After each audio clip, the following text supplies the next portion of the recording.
Your phone buzzes in your pocket, and before you even decide to, your hand is already reaching for it. You unlock it, you scroll, you are not even sure what you are looking for. 10 minutes later, you put it down, and 30 seconds after that, you pick it right back up. You do this 100 times a day. Maybe more. You know it is too much. You want to stop. But somehow you cannot. So what is your phone actually doing to you? The answer is older than you think. To understand it, we have to go back to a world with no phones. For your ancestors, survival depended on one thing: information. Where is the food? Where is the water? Where is the danger? Who is a friend? Who is a threat?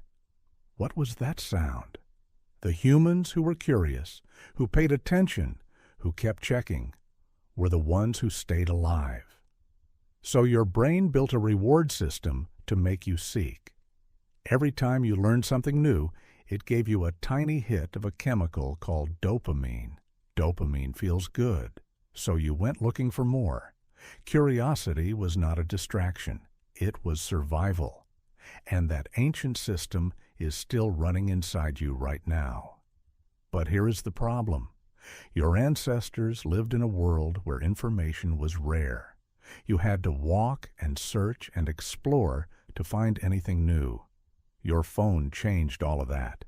Now an entire world of new information fits in your pocket. Endless news, endless videos, endless messages. Every time you check it, your ancient brain lights up. Something new. Seek it. Find it. Learn it. Your phone is feeding a survival instinct that was never meant to be this full. But it gets stranger, because your phone does not reward you every time.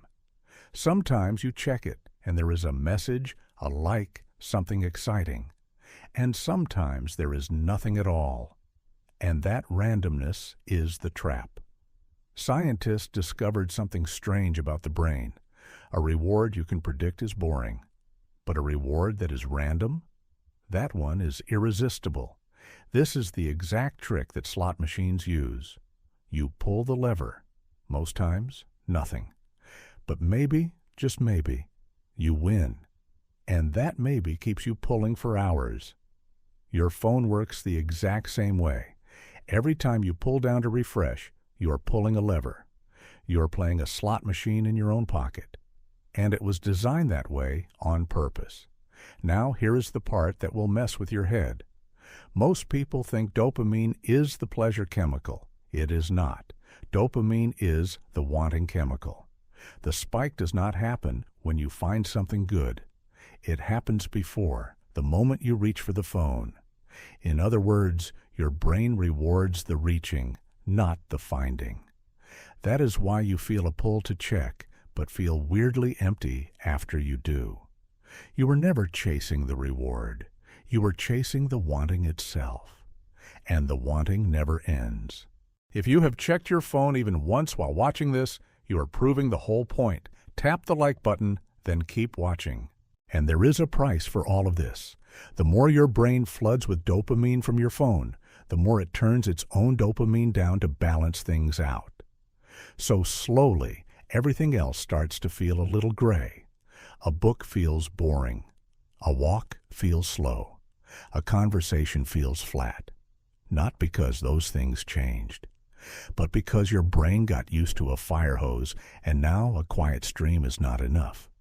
Your phone does not just steal your time, it raises the price of feeling good. But here is the good news. That ancient seeking system is not your enemy. It is the same drive that makes humans curious, creative, and alive. It built every invention, every story, every discovery. The problem was never your brain. The problem is that your phone is the most concentrated reward ever created. And the moment you understand the trick, you can start to take the control back. So the next time your hand reaches for your phone on its own, pause for just 1 second. That reach is not really about the phone. It is a survival instinct, thousands of years old, looking for something new. an instinct that kept your ancestors alive. But you're not hunting for food anymore. You're just feeding a loop. So put it down. Let yourself be bored. Because boredom is not empty. Boredom is your brain finally getting quiet enough to come back to real life. You are not weak. You are just holding the most powerful slot machine ever made. And the good news? You're allowed to put it down. If your ancient brain like that, subscribe. There is a lot more coming. Because next time, we're asking a strange one. Why does time feel faster the older you get?